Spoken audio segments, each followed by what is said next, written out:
Hello. Well, today I'm super excited to have with me John Crow. He is a great story of what it means to redeem your business. And he has a story of good success in the world and what the world brings. And then he has also a story of success by doing things God's way. So, John, welcome to Redeeming Business Today podcast. I'm delighted to have you on the show. Pleasure to be here, David. Thank you. Yeah. So, John, what is one way you believe that we can honor God in our business that others may not know about? Well, the Bible's pretty clear on it. We're to honor God with everything we do, with all our heart, all our soul, all of our energy, right? And so I think it's more of, I think most Christians try to do that. I think it's more realizing and rephrasing mentally that your business when you're running a company is your ministry and it's your calling. And if you kind of change that, look, I'm here to serve my clients, I'm here to serve my employees, I'm here to serve my family through making great financial decisions, etc. If you rephrase that into, no, I'm here to serve God, and in everything I do, to me, it's just such an amazing blessing that comes back from that. It's mind blowing, the transformation it made for me personally when I was able to reframe things that way. Very good. Thank you very much. So, like we've talked, and you have quite a story, I think, and we all have stories. Could Yeah, you take us 5-10 minutes and tell us a brief journey of your story? You can start with college, with rent a car, and where you are sure, today. you bet. Yeah. So my first job right out of college was in the rent a car industry, and I started at the absolute bottom. I think I was a manager trainee with a radio, driving around a shuttle full of sweaty guys, making about $6 an hour, and I had a college degree. And in those days, especially in that industry, if you were paying attention and you were willing to work hard, uh, you could climb up through the industry fairly quickly. And I was able to do that. By the time I was 30, 29 actually, I was running a multi-state territory, based in Denver, Colorado. A couple years into that, we had the opportunity to divest of some of our corporate assets, and I was asked to do that with two of our big airports, luxury airports in Eagle and Aspen, Colorado. And I was able to put together a deal with a luxury rent-a-car provider in Beverly Hills who did much more than that. But the business models made sense, and I was able to kind of put together a deal to sell that portion of our business off to another company. And in doing so, it was clear that this was an organization that was led by a really great marketing mind, but didn't have any operational sophistication or acumen, if you will. And so, we put together a deal, and I went out there as a minority equity partner and took over that organization. And that was an eye opener. I was a farm boy from a little town in Arizona, and I come out there, and my first day in business is literally in Little Santa Monica and Wilshire Boulevard, which is the absolute gateway into Beverly Hills, Colorado.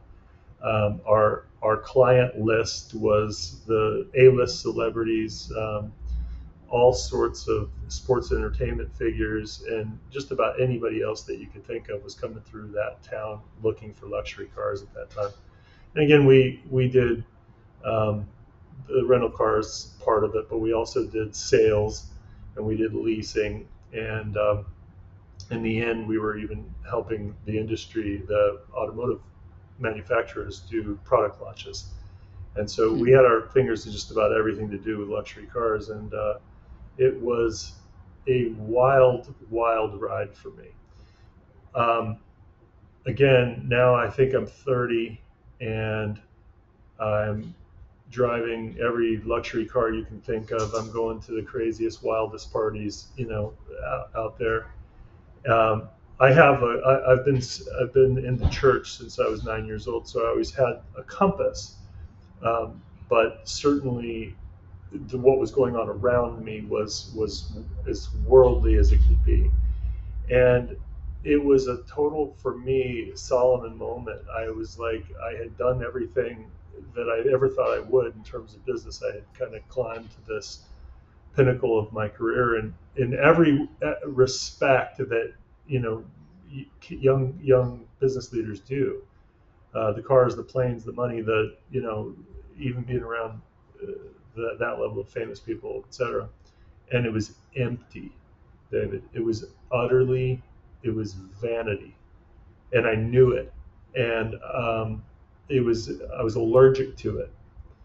Hmm. And long story short, my wife quickly, she was much brighter than I was, and she realized early on that we couldn't raise kids out there, and so we moved the family back, and for 4 years I commuted. I got on an airplane every Monday, came back every Friday, and tried to lead that life.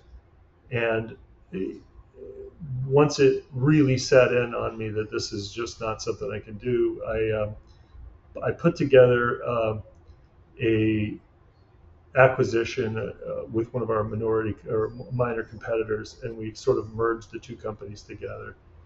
And I stayed on as for a little bit as a CEO to kind of help make the transition. Um, and then I left and I took a year off. And in that year, I knew that I had seen what the world had to offer, and it left me feeling very empty. And I wanted to do something different, something that had purpose. We started a nutrition and fitness company in 2006, and of course, that's right when the economy is about to go into a major change.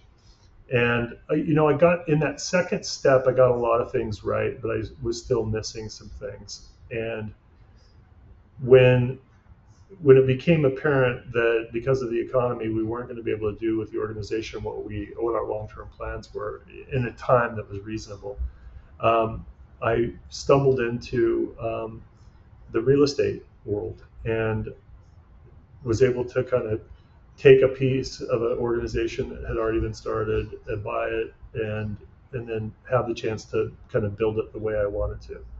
And this time, from the very very beginning, I knew that I had to make this a Christian organization, lead it as a Christian, leader, and really just use it as a vessel to glorify God.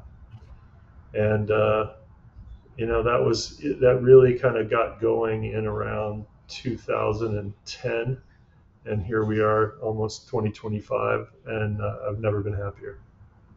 Very good. Yeah. So, what you kind of mentioned that things seemed empty. Um, what was the turning point for you where you've said, I've been running this long enough, and I'm just done. I want to do something different. What was a push at the end? Yeah, it's a good question. I remember one specific um, event. We were asked to provide two um, Rolls Royce convertible cars, and they were very special cars. You couldn't get them anywhere. We happened to have two of them, and they were matching white cars. And we delivered them to this event, and I was invited to go to the event. So I go to the event, and they have it's at the time, these were $500,000 cars. In the luxury world today, that's not outrageous, but at the time it was completely outrageous. It's still outrageous, but Oh yeah, at yeah. at the time it was just mind blowing. And they had parked them nose to nose, and it was just a party favor. It was just a little adornment to the entry to their party. And it was thousands and thousands of dollars to have this decoration for their party. And it was I looked at that and I was like, this is the most wasteful. This is Rome before it burned. This is, Sure. Wow. and I just remember saying to myself that I just can't do this. I just can't be a part of this. Hmm. Very interesting. So it's just decoration then. They didn't even drive them. They didn't even drive them. They brought them back with Wow. zero miles on the cars. They literally had just just put them there to impress people as they were walking into the front door of their house. Okay. Yeah. It made an impact on you, It didn't made an impact on me for sure. I could tell you stories like that it? forever, but that was the one that was like that Sure. really Oh stuck out yeah. to me. That I was like, you know what? There's more to life than this nonsense. Sure. So it seems to me you've gone up the ladder with a rent a car in that business, and you've gone up the ladder with Century 21 where you're at today. Has the hard work been the same, or what's has there been a difference in how you worked to get to the top, or is there the same? I think we're all hardwired with a certain work ethic, and again, growing up on a dairy farm, what's hard work to me is maybe not what's hard work to somebody else. But it was similar, but the difference this time around was more intentionality, right? Zero flexibility on missing one of my kids' events, games, whatever. Zero flexibility on missing a daddy daughter dance or anything like that. I was going to be home, and not just home. I was going to be intentionally present this time through, and I was able to do that. And that's the biggest thing is, in the off times, I would work just as hard because you're building a business, and I'm hardwired to build and make things better. But in the times that I set aside, and I was very careful about setting aside the time aside and protecting time for the family, there was, laser focus on it. I think that's very interesting what you said, that you took time out for your family and there was no tolerance for that, of missing that. And I think there's just that fear sometimes that we have to maybe miss that in order to keep the business going. We Right. have to fudge, stop doing that a little bit to keep the business going. And I think God honors those who honor him. And as you see people, if a store's closed, they don't get mad at you. They just wait till you open again. That's right. That we got to, as owners, got to think about that way. I think You, that's a you have to have faith in what you're doing, and you have to decide who you're going to honor and what you're going to honor. Are you going to honor one more sale that you might miss out on if you go to your daughter's dance, or are you going to honor your daughter, right? And my daughter just got married 2 weekends ago, and the time is so short, right? It goes so quickly, and then you don't get a second chance at it. So protecting that, I think, is critical in having the opportunity to then be able to minister to her too, right? She knows she's taken seriously, she's elevated, but again, I think it's just putting faith in God uh, through your actions, right? That is most honoring. yes. That no, that's very good. Um, so, what are some things that we should be aware of as we grow our business and things are going fast that you, you've seen people make mistakes on? Well, I think it's the intentionality, really, probably, that I see people making the mistakes on.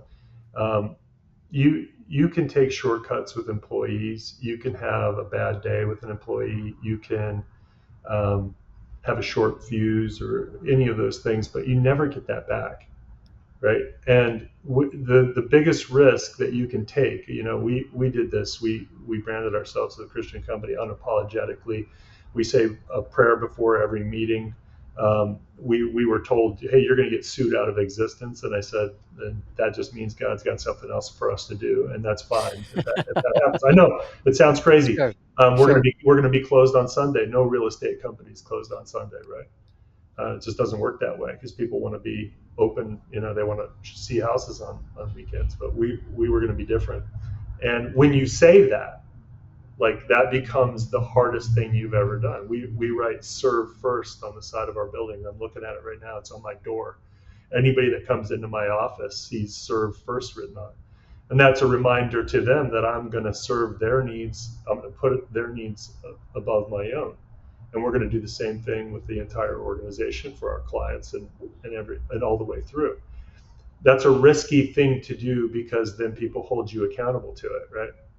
And so I, I think the biggest risk that I see people make is to not go all in and not mean it, own it, and live it every day.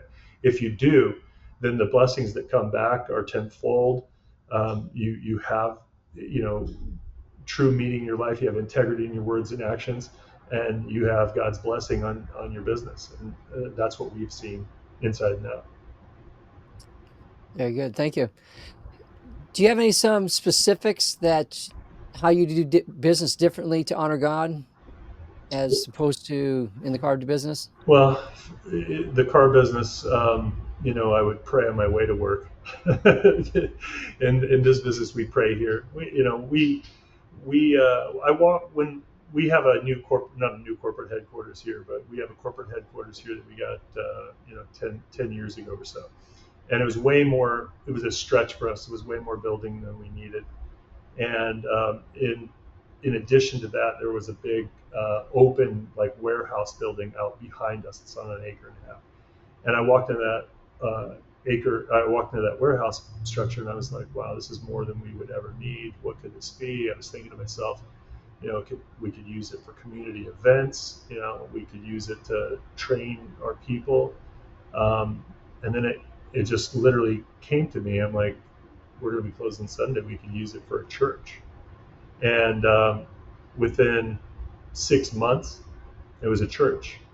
And I didn't go out and look for a church.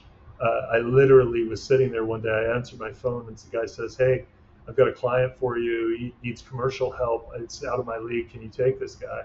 And I said, "Sure. Let me see what I can do for him." And it was a pastor of a young startup church. And I looked at his finances and I looked at his congregation side, and I'm like, you don't need Mhm. a commercial assistance. You need a friend. So I've got this big building. Why don't you come in and you can use our upper room, get your flock, your congregation built out a little bit. And when you're too big for that, we'll move you out here to this big building. And that partnership has been the greatest thing that we ever did. They're side by side with us. They're praying for us. Their people send us business. We've sent half a dozen or more of our agents to them to be in their congregation. And so, again, we have a men's Bible study, a women's Bible study every week. We have a Rotary Club meets out in the warehouse. The church is out there on Sundays.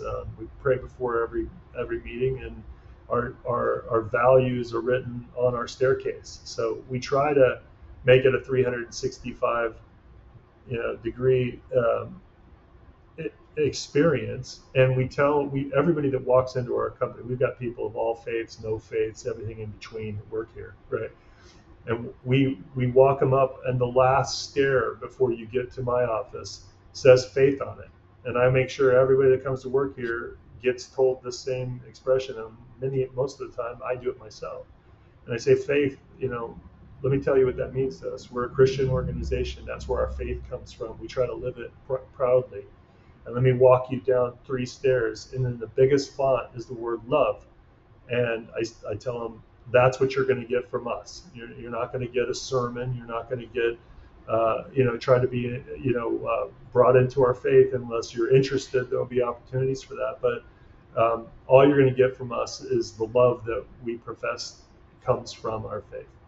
And I have never had one person insulted, upset by it, because we mean it. We carry it out, right? And so that's how we do it, David. Very good. Yeah, no, I agree. As when you're honest and your integrity and thorough, yeah, Yeah, people see that. They yeah, can that's see right. whether it's just a shell on the outside or you really deeply mean it. It's interesting. The world will treat you like you treat them. Jesus said, treat others how you want them to treat you. But I've been in business before when I was working at a trailer factory and realized that people always treated me very well because I treated them well. But they're Right, very wooden people. They treat right. everybody else rotten because they're always looking for the other person to treat them nice first. And it's like, hey, I just take the initiative and show nice to them, and they're always nice to me. Well, It's and he also said, "Be hot or cold, or I will spit you out." Right? choose what side you're going to be on and be proud of that. Sure. And so that's the side that I've chosen for our company, and we're fearless with it. And after watching it, first of all, you do it and it works, and you're not being sued into oblivion, or you're not, it's just comfortable and loving place for everybody. And you get this ego like, wow, why isn't everybody else doing it? And then you meet somebody like you, David, and you're like, lots of other people are doing it, but not enough. And I really think that the problem with where we're at as a society today is we as Christians have taken it back. We've listened, and we've listened to political correctness. We've yielded to it, and we've just said, okay, well, we're gonna take a back seat. And we're not gonna put our faith out there. But every time I watch somebody, a leader like the Greens, the Cathys, from Chick-fil-A and Hobby Lobby, or you, David, it just fires me up. It just so encourages me that, like, we're not alone. God will bless it every single time. Lead boldly. Yes. Very good. Thank you. Thank you very much. One more thing before we go. What is one thing that our listeners can take away from today that they can take action on in their business? What's one challenge you have for them? Again, I understand that this is to do this, to run your company this way, or to run your team, whatever it is. I understand the obstacles that are out there. Um, I would just say start small, take a small step of faith, and God says the faith the size of the mustard seed, right? Just take that first small step of faith, and you will see what happens when you do. All right. Very good. I love it. Um, I always like to do the math. I'm a math geek. um, but one multiplied by infinity is infinity. And that's when I look at that faith. Even just a little bit of faith in an infinite God You got is infinite. it. Amen. And so that's how I like to look at that. Yeah. Thank you very much for your time and encouragement today. Okay. And friends, that's all we have for now. And I hope you've been inspired to redeem your business and redeem your time and buy it back for God's glory. And remember that time has limits. You can't do everything, so choose wisely.